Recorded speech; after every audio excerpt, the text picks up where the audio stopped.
Hello and welcome to Las Blancas Podcast. We are back with another episode of Las Blancas, this time talking about Liga F game against Levante Badalona, a side that was formerly known as Levante Las Planas, so don't get confused, guys. I personally hate this change, but yeah, it is what it is. So, another game, another win for us, and another late win against Levante Las Planas or Levante Badalona, however you want to call them. And it was sort of a similar story like the last time we faced them.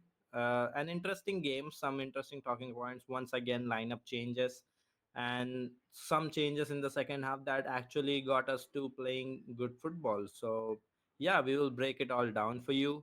And to do all of that, as always, I've got Kanita, how you doing? Yeah, I don't know why is this pattern here, the late montadas against Badalona now. So yeah, it's annoying. I mean, for me, like personally, Las Planas was a bit catchier, probably because I was used to it. But Badalona probably to say, oh, they're from Badalona, suburbs of Barcelona. So yeah, and yeah, I mean, it was like a replay of the last match against them and stuff. And well, how am I doing? It's very funny because we're in two very different climates. If you're watching us on YouTube, you'll see that I'm in my warmest sweater and Yash is in short sleeves. So yeah, it's a bit Yes. funny, but yeah. Yes, the contrast couldn't be much bigger because where I am living, the temperatures currently go anywhere from 20 to 30 to 34 degrees, and where Kanita is, she is experiencing negative temperatures. So, I It's mean, zero now. yeah, never experienced that. So, yeah. Let's start our analysis of the game by talking about the lineups. And at this point, honestly, I'm not keeping track of how many changes we are making between lineups because I don't think it's worth it anymore. It's just like we are going to keep doing this, and I've just accepted that. Let's hope the next game that we play in the league, which is against Barcelona, which a lot of people will be watching, there will be a lot of eyeballs on it. I hope we start our best 11 and we don't go experimenting around in that. But let's start by looking at the lineup. I'll quickly go through the lineup for us. So it was Misa in goal, Antonia as the right back, Maire Lakrar and Rocío as the centre back pairing, the left back, of course, Olga Carmona, with a double pivot of Melanie Leopolds and Tere, and a front four. This was interesting for me because Eva Navarro was starting alongside Caroline Moller and Linda Caicedo, and Alba Redondo led the line. So once again, we have a lineup where we have switched strikers, we have a different striker, we have a different sort of winger pairing as well. And surprisingly, Caroline Moller is also starting. And one another change at the in the defense line is Antonia starting over Oihane once again, and the centre back pairing once again keeps switching between Rocío Maria Mendez and you know Rocío and Lacrar. So at this point, not sure what is happening. Winger change, I understand because we have got the report that Athenea is out injured for 2.5 months around, so she won't be back until I think we resume the league in January. So she will be missing for this entire period in 2024. So yeah, Evan Navarro change is understandable. Striker change, I don't understand what the psyche is behind that. But yeah, what did you make of the lineup and the lineup changes in general, Kanita? Well, first of all, I mean, Antonia got her first start. And well, listen, I did expect this, not gonna lie. For some reason, for him to put Antonia to start over Oyane. I don't know what's going on. I don't know. I have zero clue. I give up on trying to understand what's going on with the right backs. Shayla wasn't available for this game, so it was either Oyane or Antonia anyway. So yeah, I don't know what's going on with she. I don't know what's going on. I mean, Antonia also got injured in the game. I don't know what's going on with her, either now. So I hope it's nothing. But by the time this pod goes out, I think we'll know if she's in the squad or not. So yeah, but the front four, well, listen, the front four isn't that weird. It is weird, however, how that we have this like duo Redondo Moller. It would have been for me like more logical if it was Redondo and Weir, or Moller and Brun. Because well, Moller and Brun understand each other better, and well, the Danish duo and all that. And I don't know. I don't understand. And these like counting the changes, I think it's fair to not count them for this game. I mean, we had the international break, and we also had a postponed game, so a lot of time between the two games. I mean, the last time we played was October 21st, so not October 20th, sorry. And yeah, a lot of time passed, and yeah, we'll restart the count of the lineup changes, from the next game, from the 20 game. So yeah, don't worry. We'll keep on counting probably. And yeah, I mean, for the rest of it, it's pretty standard. The center back. The center backs were also for me. I was doing the predictions and I got it right. It was Rocío and Lacroix. So yeah, and yeah, it's a little game I play of guessing who will play.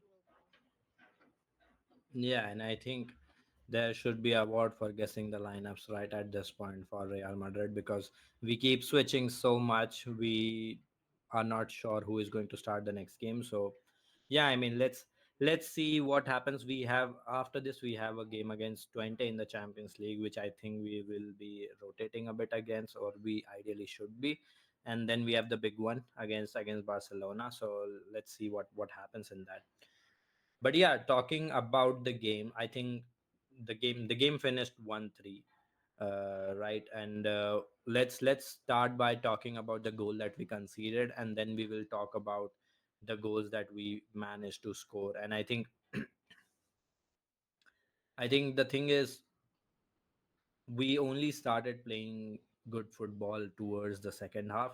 I think the first half was a bit, again, the same thing about changes and players trying to get to understand each other on the pitch.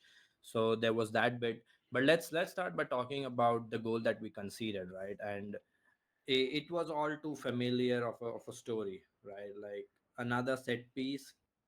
They take a set piece, and I think we spoke about this. I don't think we mentioned it on the pod. I think we did it before recording in some of the some pod before, where we were discussing about Chebak. I remember, and I mentioned that I wasn't aware she was here, and she's a decent player that had a really good World Cup as well for Morocco. So yeah, she took the free kick, and Antonia, behind Antonia, Ana Gonzalez placed herself and she attacked the ball, and she just flicked it, and it was a goal. So once again, a set piece goal that we have conceded. Uh, our expectations at the start of the season were, okay, this is a new season. We have a new center back pairing who are decent in the air as well. So we were expecting us to sort of improve in that department, if not structurally, at least by outright talent. But I don't think that is happening anymore, because there is no communication in that back line on set pieces. That is what I've felt and especially it showed on that goal. What did you make of that? What did you think of that goal when we conceded it? I mean, it was all too familiar. I wasn't too surprised watching us concede that goal, but once again, it was very disappointing to, when this keeps happening, when this recurring thing keeps happening. And yeah, I mean, it's uh, will we ever be able to defend set pieces? I don't know at this point. Yeah, honestly, Chebak was the one doing these free kicks. They had a few of them, and I know she also had like a long shot, like that hit the post or crossbar. Yeah, so it was she was she was doing all that. And yeah, honestly, it was, well, yeah, sure. Antonia was with Ana Gonzalez there, and she jumped right behind her.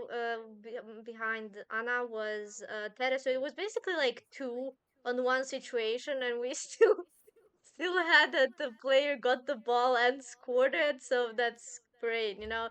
I mean, yeah, I can excuse Tere, she's much, shorter and so yeah, but just the fact that two players were marking, and we still conceded by that exact player, it's crazy, and it's Ana Gonzalez, this time in another team fronting us, so yeah, I mean,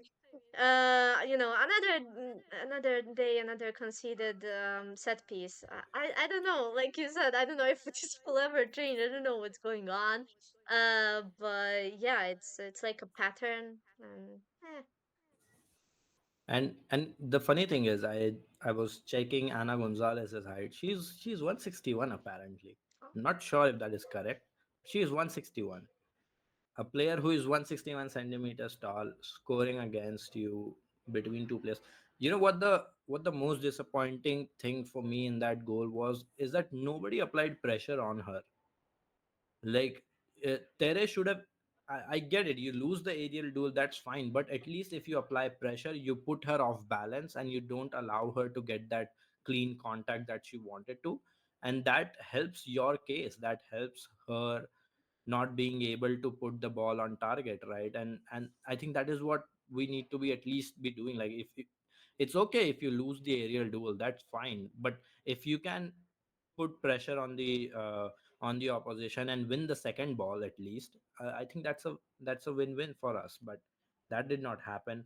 Antonia, I don't think she was aware that there was somebody at the back attacking her, because when she jumped, if you look closely, she looked back and she wasn't aware that there was a player attacking at the back. So that is what I'm saying, that there was a very poor communication at the back, and it showed in that goal. Like I don't know, do you have anything else to say about that goal? Because I felt pretty disappointed in the way we considered that. Like a player like Ana Gonzalez should not be scoring headers between two players for us inside the box. That is like clear failure of communication by the players. yeah, no, I mean, I don't have anything much. Yeah, when you mentioned it, it did look like Antonia wasn't aware, and it was really weird to see the lack of well, anything happening in the box from our players, they it's just, yeah, just, if the ball gets to someone, and we hope not, we hope the ball doesn't find the Badalona player, sure, and it did fine, and we didn't do anything about it, and like you said, didn't put pressure or anything, so yeah, it's annoying. Like, why is this happening? It's like a lazy defending of set pieces, probably usually that it happens, lazy defending of the set pieces, but yeah. I think I also hate the fact that we go with a zonal sort of marking on set pieces and corners, because then there is a it is based on players' inherent understanding of who to pick in that space, and that always leads to confusion about whether the player standing in front of the opposition player will mark that player, or the one standing behind, you know so I'm not personally a very big fan of zonal marking, unless it's very unless the players are really good at executing it and really comfortable executing it. And I don't think we have shown that over the years as well, that we are good with a zonal marking. I think it would have been much better to just have a player to player marking scheme inside the box, where every player is picking out one player to mark and putting pressure on them on the aerial duel. I think that way that might have helped us, because if Tere is on Ana Gonzalez and she's putting that pressure, she's not able to get that clean header, and maybe she's not able to put it on target as well. So that would have helped. But it's all in the past now. We can talk all about the ifs and what could have been, but it is what it is, I guess. I think the other interesting part about this game was the attack line, and especially talking about Eva Navarro, because Eva Navarro was sort of in a different role. And And to all the listeners and to all the people watching, we are in the process of trying to figure out how to sort of present these things to you guys in the form of screenshots or in the form of video clips. Video clips is a bit of an issue. I don't know what copyright Yeah. strikes can do, and we don't want to risk that. So we will be trying some screenshots and some screen grabs from the next game, or especially against Barcelona. We are going to try to do that and bring you some insights that you can watch about what we are talking. uh, but yeah, so we were talking about Eva Navarro here, and I want to emphasize, and I think it was a very different game from her. I don't know if it was the instructions from the manager. It definitely seemed like that. Uh, but she wasn't hugging the touchline in this game. She wasn't attacking the byline. She wasn't taking on her players. She wasn't serving as an outlet. It was a very weird game. Like the most passes that she played, it wasn't forward. She wasn't running with the ball. It was straight back to the fullback. And it felt like she was asked to play in a restricted way, which I'm not a big fan of, and it did not prove effective for us either. I think when on one flank you have Linda Caicedo, who is going to come narrow and who is going to sort of, operate as that pseudo 10 from that left flank, you need somebody on the opposite flank to sort of stretch the opposition lines horizontally, stretch the opposition defenses, hug the touch line, and create that sort of spacing in the back line, right? But that did not happen with Eva Navarro. What did you think of her game? It felt like a weird game from her. Yeah, so she played the first half. She was subbed off at halftime. And well, when you mentioned it, yeah, it was probably instructions from the manager. But it's not just. I don't know what was happening on that side. Because well, with Antonia, I'm not, I don't quite know her yet in this team. This was her first start, so yeah. But Antonia on the right back is not that active with the winger, that she goes up and supports the winger and goes, back and forth with it. I don't know if this is Antonia or is this Toril, because like I said, I don't know Antonia well enough yet. But Sorry to cut you off, but I'll tell you. I think I mentioned this when we were talking about our new signings as well. And I think Antonia is more of a right center back than a right back. I've always said this. yeah. And I think we have used her in this game as well as a right center back, because if you watch the clips back, when we were building out from the back, it was a back three sort of situation where Antonia was tucked in and Olga was moved forward much higher. So yeah, I mean, I personally think Antonia is more of a center back than a right back backup. She can play right back, but as you mentioned as well, that attacking support is missing there. So yeah, Yeah, sorry, go on. yeah, it makes sense. It makes sense that she's it can be seen. So yeah, okay, I got my answer with the is it Peril Antonia, so it's probably how Antonia does. And yeah, it's just that with Eva Navarro, I think it should be more like, supporting there. She sends crosses in this game. She didn't attempt even one cross. They close her, and yeah, she couldn't do anything. Didn't have that support either to try to get herself out and maybe do a cross. Or so yeah, it depended on a lot on the how the entire right flank was functioning, because in the second half it was different. We in the second half we had Angel Dal and Feller, no, and later Oyane, so it was that totally different. So yeah, but more about that a bit later. Yeah, I mean, I definitely felt like it was not the best game from Eva Navarro, and I felt like it was instructions because she wasn't doing her normal thing. Uh, Normally, Eva Navarro is somebody who will hug the touchline, who will receive the ball out wide as a progressive outlet, and then attack the fullback, take the fullback on, and sort of uh, uh, be that direct threat, but she wasn't doing that in this game. She did not take on her marker at all. She wasn't beating her marker for pace and going by the byline to put the crosses in, as you mentioned. That did not happen either. So yeah, I mean, it was a very weird game from her, which I did not enjoy much. And that is the that is why we weren't as effective in the first half either. Like in attacking terms, we weren't really threatening that much, to be honest. I think the main bit started happening in the second half once we made the changes, right? And I'll just quickly tell you the sort of the stats and all. We did not create any big chances in the first half. We had eight shots, but like those eight shots weren't really as threatening either, to be honest, in the first half. And as soon as the second half began, we made a couple of changes.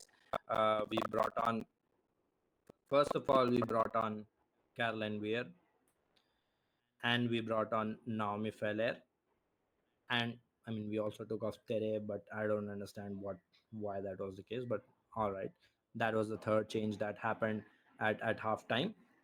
And I think bringing on Weir and bringing on Naomi Feller completely changed the dynamic, and we saw that immediately on the first goal that we managed to score in the 76th minute, right?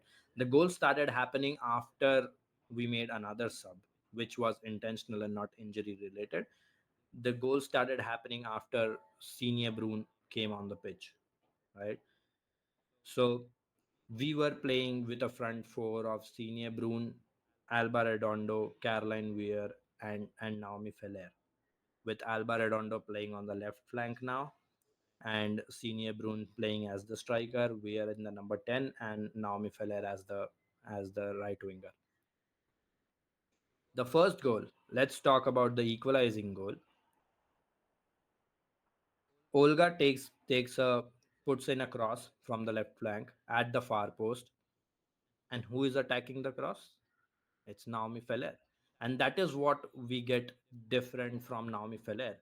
I think we have spoken about this multiple times, and I think it's worth mentioning once again that Naomi Feller has that dynamism and has that versatility to be able to do these sort of things. And she did that pretty well, in my opinion, in this game. Again, she brought out that dynamism because she was not just staying out wide or taking on the player, she was also attacking the back line and making those diagonal out to in runs. And we saw that on that first goal where she was attacking the cross at the far post and nobody else. So that those sort of bits you don't get from Eva Navarro. You rarely get from Athenea. Like sometimes Athenea makes those runs, but Eva Navarro is not that sort of player. She'll often, whenever we are attacking, she'll often be found outside of the penalty area, trying to take the player on and then trying to put the crosses in. She won't be the one trying to attack the far post aggressively when the ball is on the other flank, right? And that paid off. Like Olga's cross was quite good, and Naomi Feller aggressively attacked the ball and put it in the back of the net. What did you make of those set of changes that we made in the second half, and how do you think that helped us? Well, yeah. When Brun was subbed on, and it was for Linda, so I was the one live tweeting, and when that sub happened, I was like, Brun in for Linda, like free free question marks and like because I didn't know what was going to happen with the left flank, and aside from that goal that literally happened a minute after the Brun Linda sub happened, so like not even a minute, so but that goal yes, it did come from the left side, but it did come from Olga, someone who is known for doing these long crosses, and it was a long cross, and it was to far post, literally. So it was a very very precise one, and yeah, positioning of Feller is also just great there. It was perfect. So, but aside from that, that we had Olga who can, cross and do these, long crosses, which is very important. I didn't really see much of that happening in the on the left flank. I mean, she was there covering the whole flank because, well, she was basically the only one, and that was the plan. I think. I mean, to have more people around the box, attacking the box. And we had Redondo, we had Brun there in the box, we had Feller attacking, in from the outside to the box and everything. So yeah, I mean the right side was well, we depended on the right side much more in the second half, and yeah, the actually the Angeldal sub, well, it was actually much more prominent when this last sub happened, because what happened there was we had like more of a back free situation after that Brun Linda sub, that Oyane was with the center backs more, and she was the one like communicating with Angeldal, and then Angeldal would be there for Feller, and to communicate with her, and it was always that Angeldal Feller, and in the build up in the second half. So, yeah, I mean this sub, the triple sub versus the triple halftime sub, did surprise me. I mean, we were one nil down. Oh, it wasn't that bad. It was like passive in the first half, yeah, but I didn't expect a triple sub. But yeah, I mean, it did go well, the early subs and all. So yeah, I mean, it did change a lot.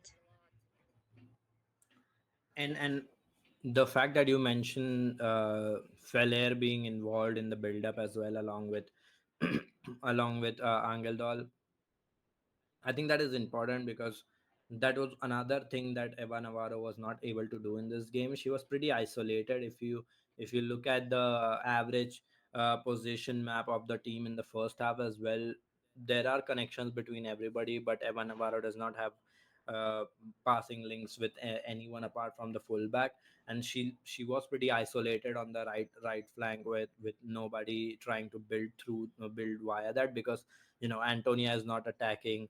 Eva Navarro is not able to run forwards either, so there was no progression sort of coming from that flank in the first half. And I think that showed up in numbers as well. I remember us making some notes and looking at the numbers in the first half. The split of the attacks from each flank and through the middle was almost even, but in the second half with Feller on, I think we saw that increase massively. 53% of our attacks in the second half came from the right hand side, which tells you a lot that you want to know, because now it was Feller who was adding that dynamism. Plus, soon into the second half, we had to force. We were forced into a change which brought on Oyane as well, and I think that helped as well. With Feller and Oyane, now that right flank was very potent and it had that progressive abilities that we were lacking in the first half. So that played a part. That played its own part in that. So yeah, I mean, I think that was very very evident in the second half. Talking about the two goals after that, we left it late. We scored two goals towards the very end, actually, in the 89th minute, Yep. 90th minute, and then one in the added extra time, like 90 plus 7 or something. So both coming from one player, Alba Redondo, who started the game, and this was her first goal for us in the league, scoring a brace. And let's talk about both of those goals. I'll hand it to you. You can talk about them first, and then I'll add my thoughts, because this once again was another evidence of how improved our right hand side was, because that second goal came from the right hand side once again. So, what did you make of those two goals from Redondo? She finally scored in this game. She has finally scored for us in the league as well now. So, what do you make of all of that? Well, both goals for me are interesting in some way. The first goal, so her first goal for in 89th minute. Well, first of all, the brilliance of Feller there, and then how Redondo gets herself out of the marking player. Nicole was marking her the entire time. You can see it. I took screenshots, and I'll probably put it up. But you can see, like, when Feller was getting inside, she was up, like, she had like three players on her, one directly in front of her, and she was, starting her dribble, and Redondo saw it. She was like in the maybe at the entrance of the box, like maybe right in front of the goal. However, she saw what Feller was doing, where she would go, where she would try the dribble, and she approached her and a bit from the diagonal, like towards the goal, but also like towards Feller. For she knew where she would be open, and she was right. Nicole was still on her, on Redondo, the whole time. And in the shot, you can also see, like, she made like a kind of a turn a little bit to just shoot with her, her right foot. But Nicole was right there, right behind her, like there, and it could have hit Nicole as well. Like it was a bit of a different shot. So yeah, with Feller's, attack into the box, the dribble, and Redondo knowing how to position herself. I think this is a great takeaway, especially for Redondo, like for like personally to see Redondo knowing and understanding her teammates, adjusting and all. It's really good to see. It's really good to see this understanding. And the second goal, for me, it's interesting because we lowered a ball that Misa kicked away. It wasn't a goal kick. I thought it was a goal kick. It was not. It was just she kicked it away. And Brun lowered it. So we didn't lose the ball, first of all. It usually happens when the kick out happens. But Brun lowered it too weird. She immediately did a through pass to Redondo. She attacked it and against goalkeeper and one on one with a typical Redondo goal, honestly, when she received the ball. So yeah, it was for me like these two aspects very good to see, and yeah, with that second goal as well, with the typical Redondo goal, I'm seeing her being back, as the Redondo we knew from Levante. So yeah. And I think the fact that you mentioned and brought it up, I think I really like that, because when we spoke about our new signings, we were we mentioned Redondo being a different sort of striker to Brune, right? We mentioned how she likes to run in behind the back line, and in order to run in behind the back line, she either has to be, we have to play those through balls to her either, or she has to be attacking from the wide area coming out to in. And the combination of players that we had in the second half towards the last 15-18 minutes when Brune came on, I think that was perfect, because with a reference point in senior Brune, we had somebody who can drop deep, who can receive the ball, who can hold up the ball, while we had two wide players who are both very, very good at making those diagonal runs in behind, and who actually thrive in making that. And we had Caroline Weir, who can receive that layoff from senior Brune, and then play those two players in behind, right?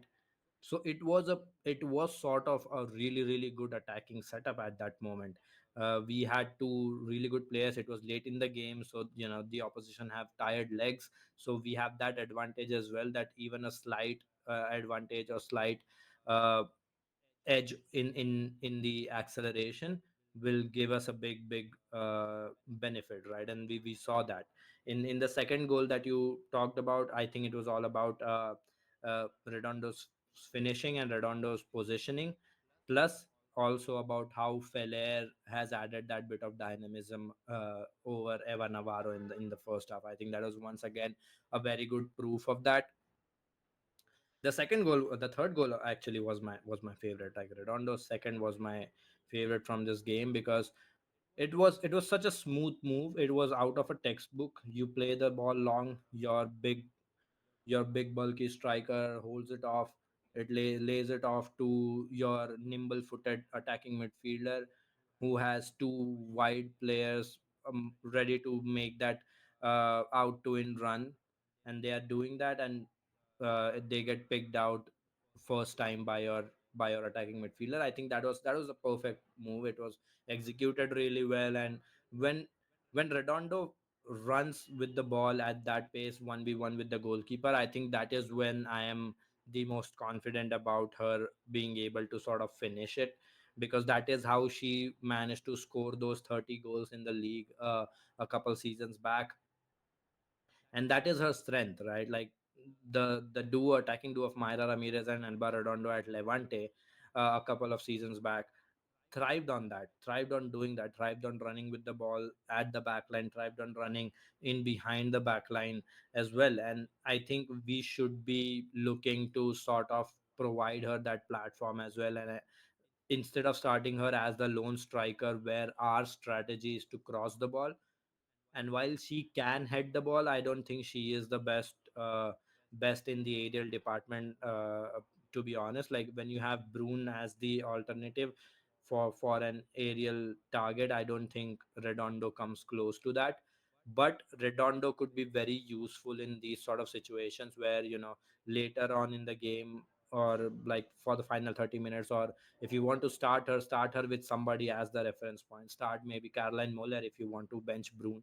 Maybe Caroline Moller can also do that. We have seen her do that multiple times for Denmark, and that is her speciality as well. She'll drop deep, she'll receive, she'll play it off, and then have somebody as the attacking midfielder to sort of play that ball. And this will allow us to not just rest Brune but also rest Weir, because we have got Linda Caicedo as well, who can play that similar sort of ball that Caroline Weir played, and she has that vision as well. Yes, a different sort of player, Linda Caicedo. She will also like to run with the ball and take those shots, but she has that ability to pick those passes that Weir did on the third goal. So I feel like this could also be a really good alternative for us in the attack, especially bringing on Redondo against tired legs when she's really quick, and having Feller on the other flank. I think that can help us beat teams and help us punch above our weight as well. So yeah, I mean, I was pretty happy seeing that third goal and the way it was executed, to be honest. And I think these were the key talking points that we had about the game. I think one major talking point now with the injury situation is, with Athenea now not available for the rest of 2024, most probably. Uh, who do you think takes her spot? Because I am trying to think that maybe Linda Caicedo has her spot nailed on, and maybe Caroline Weir is the other one. Apart from the odd rotation, I think these two players take those spot in behind the striker, and that leaves us with Athenea. And Athenea was probably one of the most relied upon attackers under Toril, right? So who do you think takes up that spot based on today's game, based on in general? What do you think? Who should take it? Yeah, it's talking about well, Athenea's availability. Well, someone actually made just brought out an insane uh fact that she didn't miss a game since, like, not a single game since December 2022. So in almost 2 years, she was available and she played, all of these games. I think it was like 74 games, like 72 or 74. So that's insane. And this injury is not because of her form. It was an accident. She fractured her collarbone. How she fell on the ground. So it's not a form wise injury. It was an accident, and very very unfortunate one. And yeah, she will definitely, yeah, do the next till the end of the 2024. I mean, at least 2 months. So yeah. But the fact that we had Athenea available this whole time, mm, literally the entire time, playing every single game. Um, well, yeah, it's we're probably gonna sometimes when we need to put up a lineup when Toril needs to put up a lineup, he'll probably look in the sense of when he wants Athenea-esque player, like how to do this with this player, how to do this with that player. So I don't know what he specifically is thinking of. I think in this case, for me, it's more Feller. If he wants this, Atenea's kind of play, like more similar to Atenea when he wants that, when he wants more of crosses, obviously he would put in Navarro.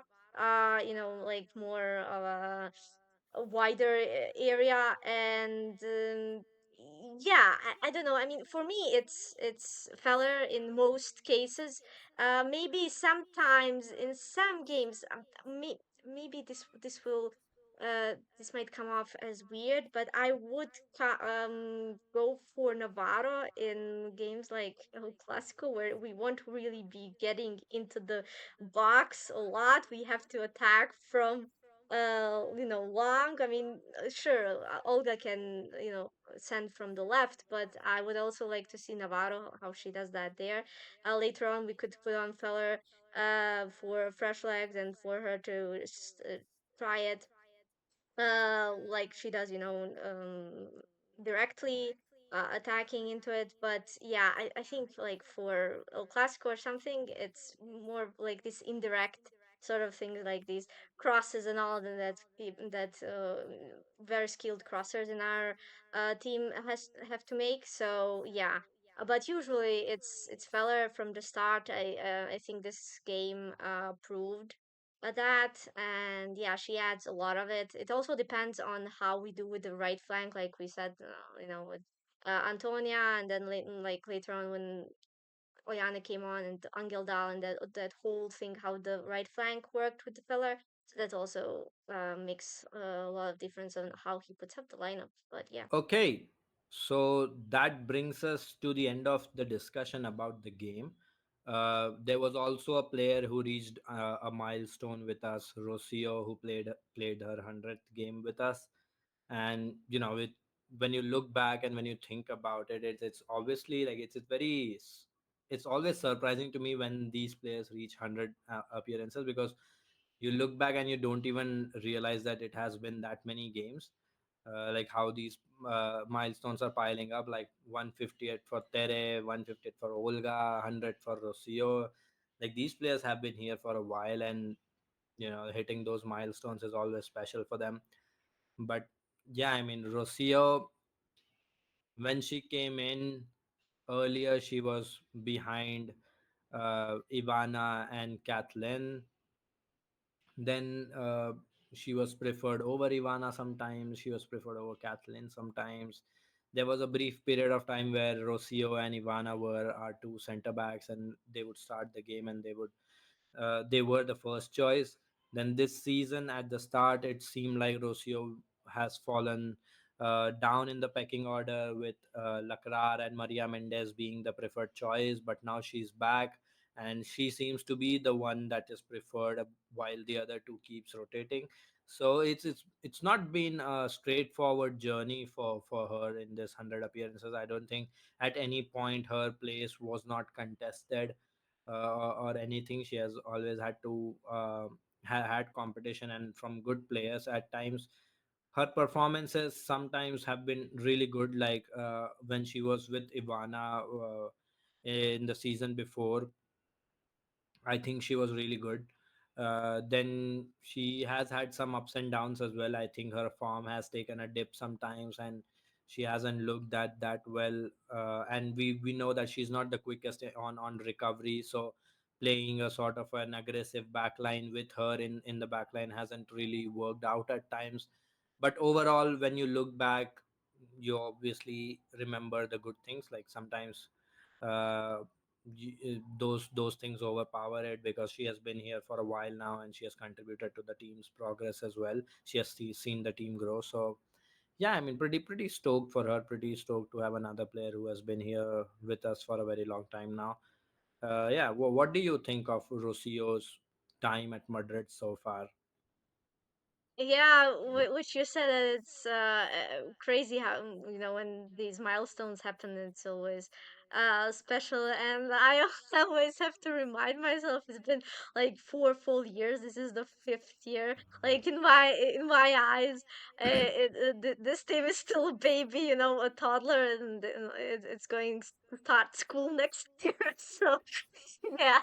But yeah, I mean, Rocío came here in 2021. Yeah. So that summer, and it was well, she came for the second season. So yeah, she's here. She got renewed, I think, twice, and yeah, I mean, it's special to see this, and her um you know well, being here and she's still trying. I mean, this season, yeah, we've been rotating the center backs, and yeah, we've been annoyed by that. But I honestly, like, from picking for Rocio, I don't